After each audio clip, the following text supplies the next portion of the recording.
10:15 on Monday morning. We are at the Palace of Knossos.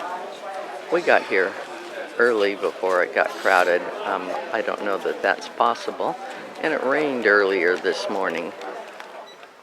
Now, this arbor has been here for many years, and it's quite nice, I'm sure, on a hot day.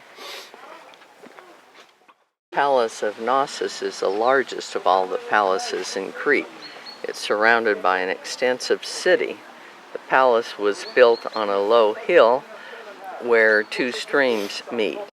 The first settlement was in the Neolithic period, 6700 to 3200 BC. The palace was built around 1900 BC, and it appears that the basic plan was formed at that time. It was destroyed about 1700 BC, and they built a new palace.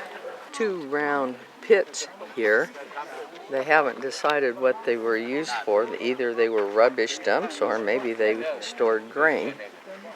There's steps going down in, and possibly there's drainage over there.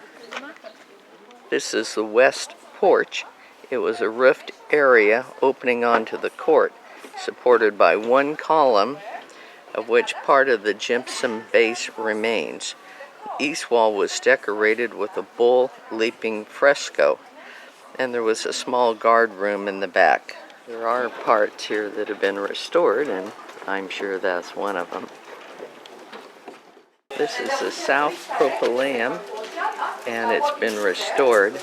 Indirectly through here. There's a painting depicting a man holding a libation vase. The theme is connected with the procession fresco. Here's the horns that we saw yesterday in the museum, and I suppose they were on top of something here.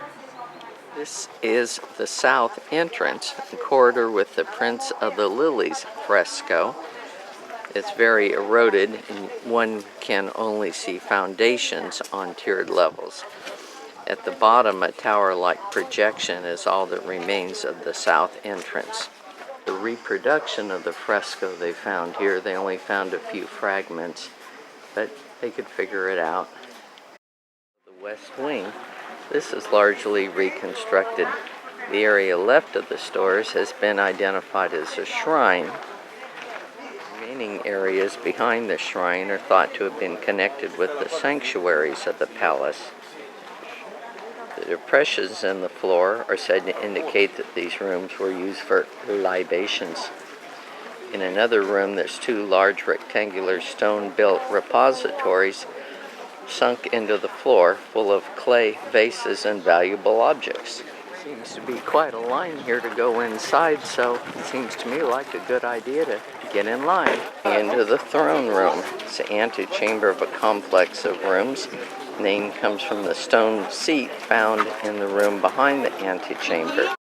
Now there's what the throne is or was, whether that's, I think that's the actual one they found, not a reproduction.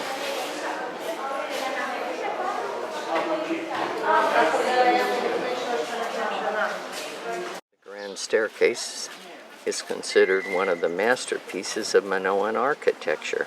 It provided access between the floors of the east wing of the Palace of Knossos. It's too fragile right now for people, so they're working on restoring it. Eventually, people will be able to use it again.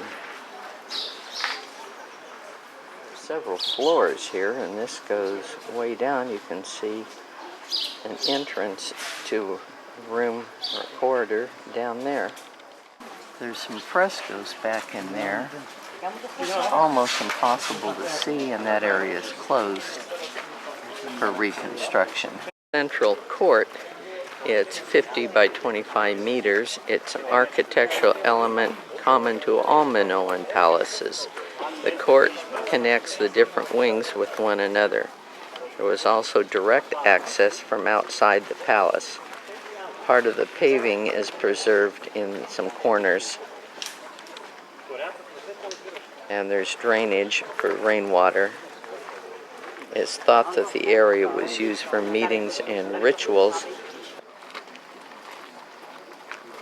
Well, there's a staircase. I'm sure it once went to something. This is called the South House. The southern part of the palace is much destroyed and reconstruction is uncertain. It appears there was an entrance approached by a splendid stepped ascent with colonnades right and left. Down to the left is a restored South House with 3 stories.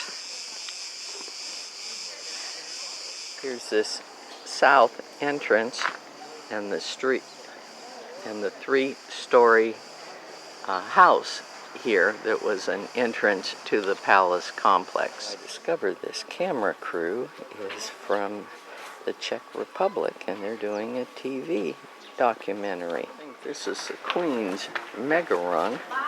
It's a smaller hall, comparably arranged and richly decorated, that they think belonged to the Queen.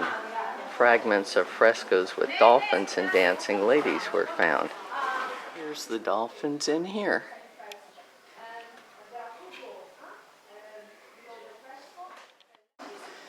This is the Queen's room area. There might have been an area there in the back for bathing. Looks like a nice place to have a tub in the sun. The magazines are the great pithoi storage jars.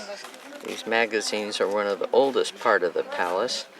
The pithoi are set apart by their size, number of handles, and the richness of the relief decoration with ropes and discs. Definitely are large storage jars. Here somewhere, there's a royal villa which is outside of this site. Nice little reconstruction. See a bull with his horns. It's one of the main entrances into the complex. Entered up this ramp and you could be seen for a long way according to the tour guide in front of us. And this was a wide paved area and there's lots of steps here. But down there it gets rather narrow. That's probably for defensive reasons. Looking down, you can see the start of the corridor that joins 18 long and narrow storerooms covering an area of 1,300 square meters. There's a pillar that may not have been reconstructed. Might be some of the original colors on it. Original stairs going to who knows where. Just like the Winchester Mystery House. Stairs that go nowhere. Well, here's some frescoes. Must have done really bad. That was a loud whistle. When you're in the wrong spot, they blow the whistle. Up above, looking back towards that theater and road area, we can see a room down there.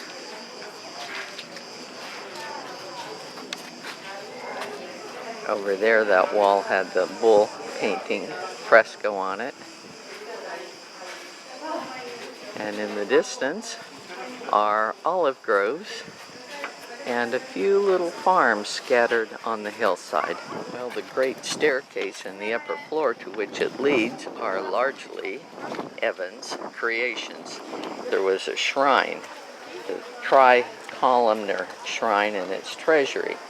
The basis for his restoration lies in the column and pillar bases and the ritual stone vases found collapsed on the ground floor, like the alabaster one in the shape of a lioness head. There's a picture anyway.